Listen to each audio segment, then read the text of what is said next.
श्रीपरमात्मने नमः। श्रीमद्भगवद्गीता अथ अष्टमोऽध्यायः। अक्षरब्रह्मयोगः।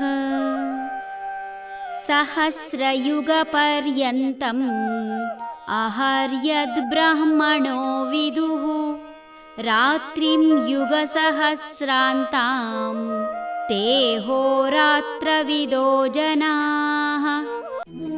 ಬ್ರಹ್ಮನ ಒಂದು ಹಗಲು ಸಾವಿರಾರು ಯುಗಗಳ ಕಾಲ ಮತ್ತು ಒಂದು ರಾತ್ರಿಯು ಸಾವಿರಾರು ಯುಗಗಳ ಪರ್ಯಂತ ಎಂದು ಕಾಲಮಾನವನ್ನು ಅಳೆಯುವ ತಜ್ಞರು ಹೇಳುತ್ತಾರೆ.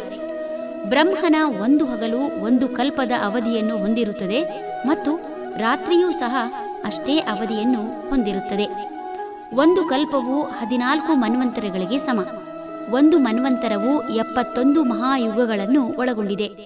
ಒಂದು ಮಹಾಯುಗವು ಚತುರ್ಯುಗ ಎಂದು ಕರೆಯಲ್ಪಡುವ 4 ಯುಗಗಳನ್ನು ಒಳಗೊಂಡಿದೆ ಮತ್ತು ಅವು 4, 3, 2, 1 ಅನುಪಾತದಲ್ಲಿವೆ. ಕಲಿಯುಗವು 1200 ದಿವ್ಯ ವರ್ಷಗಳು ಅಥವಾ 4,32,000 ಮಾನವ ವರ್ಷಗಳು. ಒಂದು ದೈವಿಕ ವರ್ಷವು 360 ಮಾನವ ವರ್ಷಗಳಿಗೆ ಸಮಾನವಾಗಿರುತ್ತದೆ. ಸತ್ಯಯುಗವು ಕಲಿಯುಗದ 4 ಪಟ್ಟು ಅಂದರೆ 4,800 ದೈವಿಕ ವರ್ಷಗಳು ಅಥವಾ 17,28,000 ಮಾನವ ವರ್ಷಗಳು. ತ್ರೇತಾಯುಗವು 3 ಬಾರಿ ಕಲಿಯುಗ ಅಂದರೆ 3,600 ದೈವಿಕ ವರ್ಷಗಳು ಅಥವಾ 12,96,000 ಮಾನವ ವರ್ಷಗಳು. ದ್ವಾಪರ ಯುಗವು ಕಲಿಯುಗದ 2 ಪಟ್ಟು ಅಂದರೆ 2,400 ದೈವಿಕ ವರ್ಷಗಳು ಅಥವಾ 8,64,000 ಮಾನವ ವರ್ಷಗಳು. ಒಂದು ಮಹಾಯುಗವು 12,000 ದೈವಿಕ ವರ್ಷಗಳು ಅಥವಾ 43,20,000 ಮಾನವ ವರ್ಷಗಳು.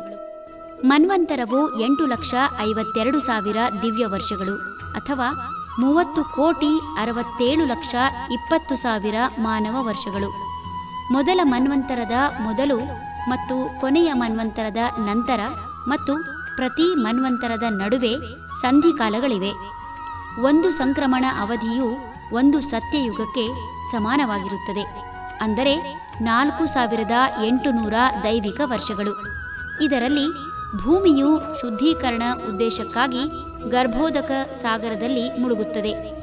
ಆದ್ದರಿಂದ 15 ಸಂಧಿಕಾಲಗಳು ಮತ್ತು 14 ಮನ್ವಂತರಗಳು 12 ಕೋಟಿ ದಿವ್ಯ ವರ್ಷಗಳನ್ನು ಅಂದರೆ ಒಂದು ಕಲ್ಪದ ಯುಗವನ್ನು ಸೇರಿಸುತ್ತವೆ. ಬ್ರಹ್ಮನ ಒಂದು ಹಗಲಿನ ಅವಧಿ 4,32,000 ಶತಕೋಟಿ ವರ್ಷಗಳು. ಬ್ರಹ್ಮನ ಒಂದು ದಿನವು 2 ಕಲ್ಪಗಳಿಗೆ ಸಮಾನವಾಗಿರುತ್ತದೆ. ಆದ್ದರಿಂದ ಬ್ರಹ್ಮನ 100 ವರ್ಷಗಳ ಜೀವಿತಾವಧಿಯು 8,64,000 ಶತಕೋಟಿ ದಿವ್ಯ ವರ್ಷಗಳು. ಹರಿ ಓಂ ತತ್ಸತ್.